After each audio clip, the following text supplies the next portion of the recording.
जय हिंद, नमस्कार प्यारे साथियों। स्वागत है आप सभी का उत्कर्ष एकेडमी खिलचीपुर के ऑनलाइन प्लेटफॉर्म में। प्यारे साथियों, जैसा कि आप सभी जानते हैं, यूपी पुलिस कांस्टेबल का री एग्जाम 23 अगस्त से शुरू होने वाला है। तो साथियों, इसी एग्जाम के लिए इस क्लास में हम लोग जीके एंड जीएस के टॉप 38 क्वेश्चन डिस्कस करेंगे। जी हाँ दोस्तों, बिल्कुल एग्जाम ओरिएंटेड क्वेश्चन है। सिलेक्टेड और इंपॉर्टेंट क्वेश्चन इस क्लास में लिए गए। एक भी क्वेश्चन बिना स्किप किए मेरे साथ आपको लास्ट तक इस क्लास में आपको बने रहना है। यकीन मानिएगा, एग्जाम के अंदर 100% यहाँ से क्वेश्चन आने की संभावना है। तो साथियों, आज के सेशन की हम लोग बेहतर से शुरुआत करते हैं। आज के पहले और इंपॉर्टेंट क्वेश्चन के साथ आपको भी राइट आंसर कमेंट बॉक्स के अंदर बताना है। निम्नलिखित में से कौन सा एक बांध उत्तर प्रदेश में नहीं है। यानी दोस्तों 4 बांध दिए गए, जिनमें 3 तो उत्तर प्रदेश में और एक नहीं है। अहरोरा, अड़वा या फिर बघेलखंड या फिर बदुआ। तो दोस्तों राइट आंसर क्या हो जाएगा? ऑप्शन नंबर डी, यानी कि बदुआ बांध दोस्तों उत्तर प्रदेश में नहीं है। आप कहेंगे सर ये कहां पड़ता है? तो याद रखिएगा दोस्तों, बदुआ बांध पड़ता है बांका, बिहार के अंदर। तो साथियों, ऑप्शन नंबर डी इसका राइट आंसर आपको याद रखना है। आगे बात करते हैं क्वेश्चन नंबर 2 की। नासिक में किस नदी के किनारे कुंभ मेला लगता है? तो दोस्तों नासिक में कुंभ मेला लगता है किस नदी के किनारे? गंगा, महानदी, गोदावरी या सतलज? तो राइट आंसर क्या होगा दोस्तों इसका? गोदावरी। गोदावरी नदी के किनारे नासिक में कुंभ मेले का आयोजन किया जाता है। और साथियों मैं आपको बता दूं, उज्जैन में भी कुंभ मेला लगता है। उज्जैन मध्य प्रदेश में शिप्रा नदी के किनारे। आपको बता दूं और भी हरिद्वार में, एक हरिद्वार में दोस्तों याद रखिएगा कुंभ मेला लगता है, और गंगा नदी के किनारे। आपको याद रखना है एक इलाहाबाद। साथियों इलाहाबाद, जिसे प्रयागराज के नाम से भी जाना जाता है, कुंभ मेले का आयोजन होता है यहाँ पर भी गंगा, यमुना और उसके बाद में सरस्वती नदी के संगम पर। तो साथियों टोटल भारत में 4 जगहों पर कुंभ मेला लगता है। क्वेश्चन आपके लिए बहुत इंपॉर्टेंट है। चलिएगा, अगला क्वेश्चन पुनः आपके सामने आ चुका है। भारत के कुल भौगोलिक क्षेत्रफल में उत्तर प्रदेश का कितना भौगोलिक प्रतिशत है? तो भारत के कुल क्षेत्रफल में उत्तर प्रदेश के क्षेत्रफल का कितना प्रतिशत है? तो आंसर होगा दोस्तों इसका 7.33%। और एग्जाम में अगर कुल क्षेत्रफल पूछे यूपी का, तो साथियों आपको याद रखना है 240,928 240,928 किलोमीटर स्क्वायर दोस्तों याद रखना उत्तर प्रदेश का क्षेत्रफल है, जो भारत के क्षेत्रफल का 7.33% है। अगला और आईएमपी क्वेश्चन पुनः आपके सामने आ चुका है। धुरिया लोक नृत्य दोस्तों कहां का है?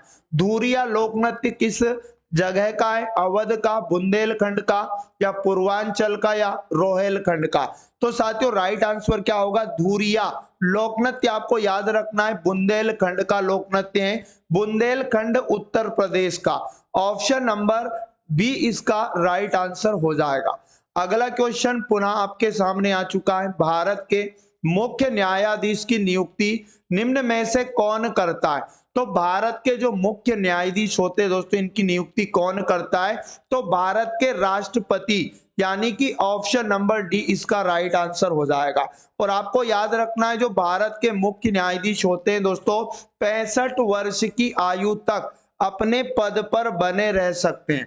तो ऑप्शन नंबर डी इसका करेक्ट आंसर है। नेक्स्ट क्वेश्चन है, केंद्रीय रिजर्व पुलिस बल का मुख्यालय निम्नलिखित में से किस शहर में? वेरी मोस्ट आईएमपी क्वेश्चन है। सीआरपीएफ जिसे दोस्तों हम कहते हैं, इसका मुख्यालय नई दिल्ली आपको याद रखना है। ऑप्शन नंबर सी इसका राइट आंसर हो जाएगा। केंद्रीय रिजर्व पुलिस बल की स्थापना भी एग्जाम में पूछता है दोस्तों, तो याद रखिएगा 27 जुलाई 1939 को साथियों इसकी क्या हुई थी? स्थापना हुई थी। अगला क्वेश्चन, भारतीय रिजर्व बैंक की स्थापना किस वर्ष हुई थी? अति महत्वपूर्ण क्वेश्चन है साथियों। भारतीय रिजर्व बैंक की स्थापना किस वर्ष हुई थी? 1930 में, 1935 में या 1940 में या 1945 में? तो भारतीय रिजर्व बैंक की स्थापना दोस्तों 1935 में हुई थी। Option number B right answer हो जाएगा। मैं आपको बता दूं इसका मुख्यालय भी एग्जाम में कई बार पूछा गया, तो रिजर्व बैंक का मुख्यालय साथियों मुंबई आपको याद रखना है। अगला और IMP question, M S Swaminathan को किसके जनक के रूप में जाना जाता है? भारत में हरित क्रांति के जनक, या भारत के संविधान के जनक, या भारत में श्वेत क्रांति के जनक, या भारत में क्रांति के जनक? तो साथियों एम एस स्वामीनाथन को भारत में हरित क्रांति के जनक के रूप में जाना जाता है। ऑप्शन नंबर ए इस क्वेश्चन का बिल्कुल राइट आंसर हो जाएगा। साथियों अगला और आईएमपी क्वेश्चन पुनः आपके सामने आ चुका, बर्लिन किस देश की राजधानी है? जॉर्जिया की है, या ग्रीस की है, या हंगरी की, या जर्मनी की है? तो साथियों बर्लिन आपको याद रखना है, जर्मनी की राजधानी है। Option number D right answer होगा। साथियों जॉर्जिया की राजधानी एग्जाम में पूछी गई है, आपको याद रखना है तिल्लसी। आपको बता दूं ग्रीस की राजधानी एथेंस साथियों आपको याद रखना है, और हंगरी की राजधानी दोस्तों आपको बूडापेस्ट याद रखना है। चलेगा, बात करते अगले क्वेश्चन की। डेविस कप ट्रॉफी किस खेल से संबंधित है? डेविस कप के बारे में पूछा जा रहा है, किस खेल से संबंधित है? टेनिस, फुटबॉल, हॉकी, या वॉलीबॉल? तो साथियों डेविस कप का संबंध टेनिस खेल से। ऑप्शन नंबर ए इसका राइट आंसर हो जाएगा। साथियों डेविस कप की शुरुआत कब से हुई, ये भी एग्जाम में पूछा गया। तो डेविस कप की शुरुआत 1990 में हुई, ये भी आपको याद रखना है। साथियों अगला और आईएमपी क्वेश्चन पुनः आपके सामने आ चुका है। उत्तर प्रदेश के निम्न में से कौन से जिले की सीमा मध्य प्रदेश के साथ साझा नहीं करती? तो उत्तर प्रदेश का कौन सा जिला है जिसकी सीमा मध्य प्रदेश के साथ नहीं लगती? तो इलाहाबाद, मिर्जापुर, या इटावा, या अलीगढ़? तो साथियों आंसर होगा अलीगढ़। अलीगढ़ जिले की सीमा मध्य प्रदेश से नहीं लगती। मैं आपको बता दूं अलीगढ़ की सीमा हरियाणा राज्य से लगती है दोस्तों। तो जिन भी साथियों का ऑप्शन नंबर डी आ रहा है बिल्कुल राइट आंसर हो जाएगा। चलेगा, बात करते अगले क्वेश्चन की। संविधान के अनुसार इनमें से कौन सी भारत की राष्ट्रीय भाषा है? संविधान के अनुसार दोस्तों कौन सी भारत की राष्ट्रीय भाषा है? भारत की कोई राष्ट्रीय भाषा नहीं है। हिंदी और अंग्रेजी, हिंदी या फिर अंग्रेजी?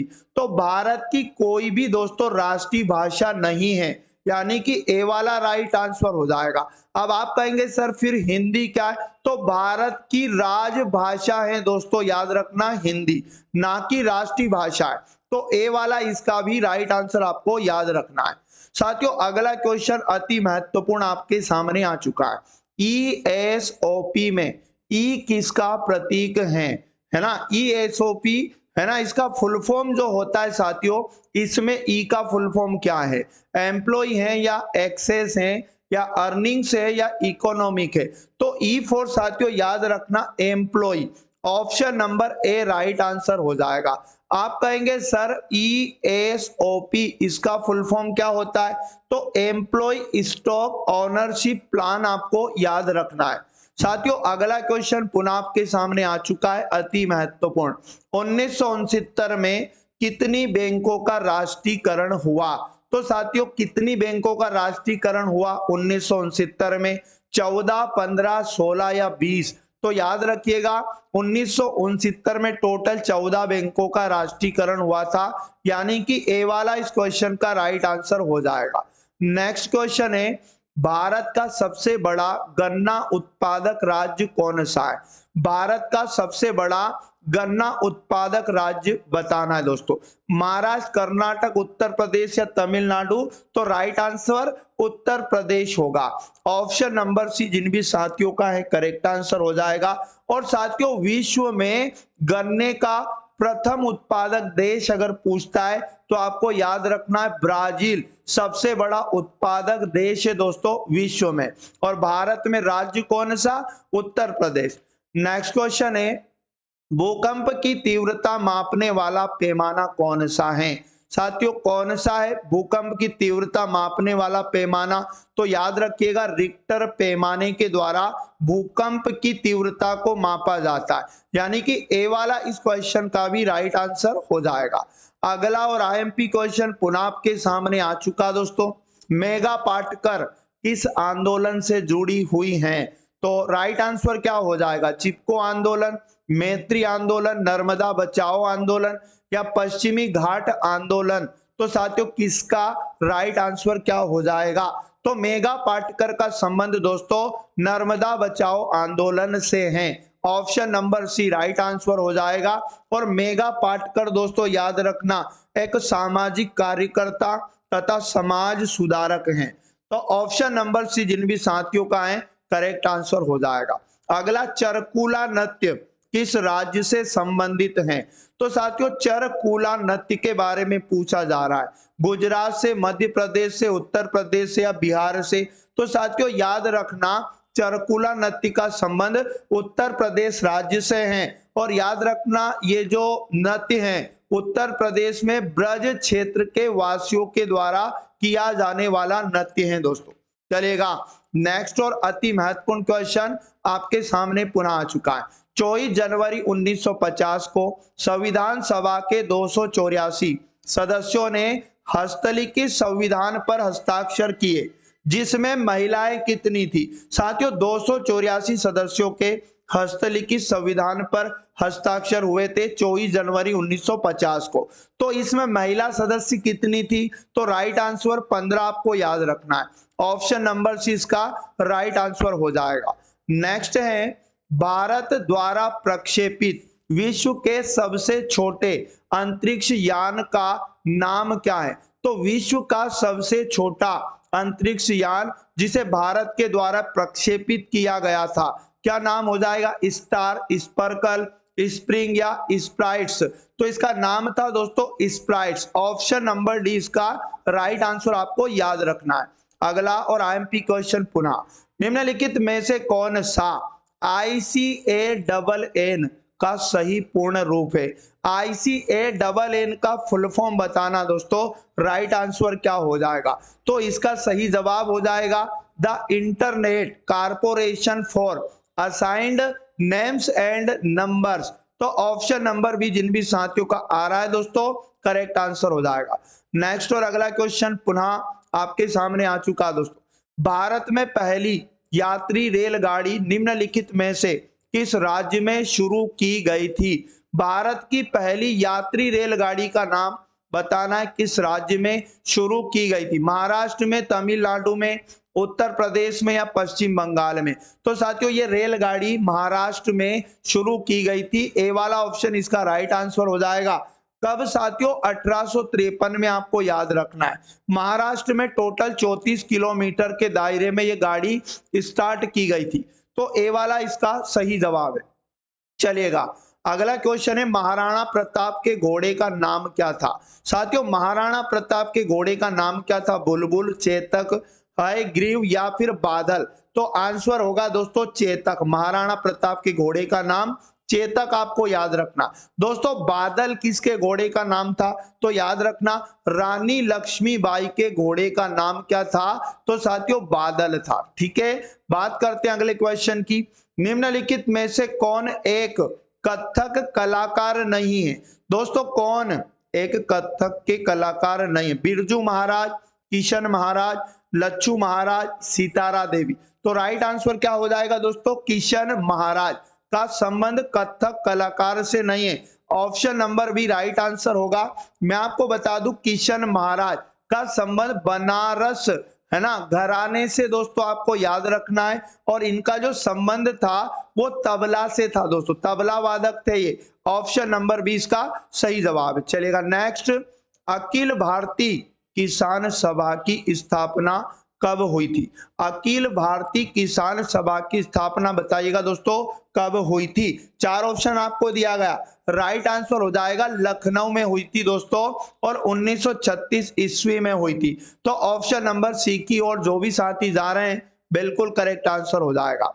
अगला और आईएमपी क्वेश्चन पुनः आपके सामने आ चुका है। उत्तर मध्य रेलवे का मुख्यालय कहां पर स्थित है? दोस्तों उत्तर मध्य रेलवे का मुख्यालय इलाहाबाद में, आगरा में या फिर लखनऊ में या वाराणसी में? तो उत्तर मध्य रेलवे का जो मुख्यालय साथियों इलाहाबाद आपको याद रखना है, जिसका नाम बदलकर प्रयागराज कर दिया गया दोस्तों। ऑप्शन नंबर ए इस क्वेश्चन का राइट आंसर हो जाएगा। अगले क्वेश्चन में दोस्तों आप लोगों को जिला और उनमें उद्योग दिए गए उत्तर प्रदेश के, ठीक है ना। तो कौन सा सुमेलित नहीं है, जैसे मुरादाबाद में पीतल का काम, प्रतापगढ़ में कालीन का काम, बरेली में फर्नीचर का काम, या फिर सहारनपुर में कागज उद्योग। तो कौन सा गलत है दोस्तों, ये बताना है। तो आंसर होगा दोस्तों प्रतापगढ़ में कालीन का उद्योग नहीं है। आप कहेंगे सर यहाँ काई का उद्योग है, तो याद रखना आंवला के लिए फेमस है दोस्तों प्रतापगढ़। ऑप्शन नंबर बी इस क्वेश्चन का राइट आंसर हो जाएगा। अगला क्वेश्चन, उत्तर प्रदेश कृषि अनुसंधान परिषद निम्नलिखित में से किस स्थान पर स्थित है। अति महत्वपूर्ण क्वेश्चन है दोस्तों। उत्तर प्रदेश कृषि अनुसंधान परिषद लखनऊ, मेरठ या फिर गोरखपुर, या उपयुक्त में से कोई नहीं। तो आंसर होगा दोस्तों लखनऊ में। उत्तर प्रदेश कृषि अनुसंधान परिषद लखनऊ आपको याद रखना है। तो जिन भी साथियों का ए वाला बिल्कुल राइट आंसर हो जाएगा। अगला, पैराडाइज लास्ट पुस्तक के लेखक कौन है। साथियों पैराडाइज लास्ट पुस्तक के लेखक बताना, जॉन मिल्टन या फिर वुड्सवर्थ या फिर कीट्स या फिर चाव। तो पैराडाइज लास्ट पुस्तक के लेखक का नाम जॉन मिल्टन है दोस्तों। Option number A right answer हो जाएगा। और इस पुस्तक का प्रथम प्रकाशन साथियों 1667 में हुआ था। चलेगा, बात करते अगले क्वेश्चन की। प्योंगयांग किस देश की राजधानी है। मालदीव की, मंगोलिया की, या मलेशिया की, या उत्तर कोरिया की। तो साथियों अति महत्वपूर्ण क्वेश्चन है। प्योंगयांग आपको याद रखना उत्तर कोरिया की राजधानी है। ऑप्शन नंबर डी इसका राइट आंसर हो जाएगा। आप कहेंगे सर मालदीव की राजधानी बताएं, तो बिल्कुल माले आपको याद रखना है। और साथियों मंगोलिया की राजधानी आपको याद रखना है उलान बतौर, ठीक है ना साथियों।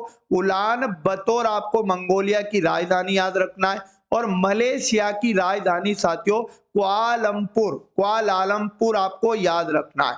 तो जिन भी साथियों का डी वाला ऑप्शन है बिल्कुल राइट आंसर इसका हो जाएगा। चलेगा नेक्स्ट। वर्ष 1985 में सार्क की स्थापना हुई थी। सार्क दोस्तों एक अंतरराष्ट्रीय संगठन है जिसकी स्थापना याद रखना 1985 में हुई थी। डेट भी एग्जाम में पूछी गई। इस संगठन का पूरा नाम पूछा जा रहा है। 4 ऑप्शन में नाम दिया है, इसका फुल फॉर्म क्या होता है। तो साथियों सार्क का फुल फॉर्म दक्षिण एशियाई क्षेत्रीय सहयोग संगठन है। Option number A right answer हो जाएगा। और साथियों सार्क का मुख्यालय कई बार एग्जाम में पूछा गया है, तो याद रखना काठमांडू। काठमांडू में साथियों सार्क का मुख्यालय जो नेपाल में पड़ता है। तो ऑप्शन नंबर ए इसका राइट आंसर आपको याद रखना है।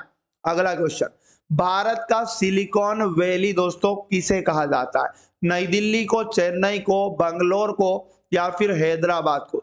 तो भारत का जो सिलिकॉन वैली है साथियों वो कौन है, बंगलोर। ऑप्शन नंबर सी इस क्वेश्चन का राइट आंसर हो जाएगा। बंगलोर साथियों याद रखना कर्नाटक की राजधानी है। कर्नाटक की राजधानी क्या है, बंगलोर। और इसे साथियों भारत का सिलिकॉन वैली के नाम से जाना जाता है। अगला और अति महत्वपूर्ण क्वेश्चन है, मदन मोहन मालवीय प्रौद्योगिकी विश्वविद्यालय कहां पर स्थित है।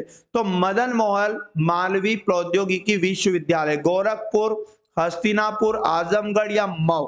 तो आंसर होगा दोस्तों गोरखपुर में है, ठीक है ना। मदन मोहन मालवीय प्रौद्योगिकी विश्वविद्यालय गोरखपुर। ए वाला जिन भी साथियों का करेक्ट आंसर हो जाएगा। 1962 में दोस्तों इसकी क्या याद रखना, स्थापना परीक्षा में पूछी गई है। चलेगा, बात करते आगे।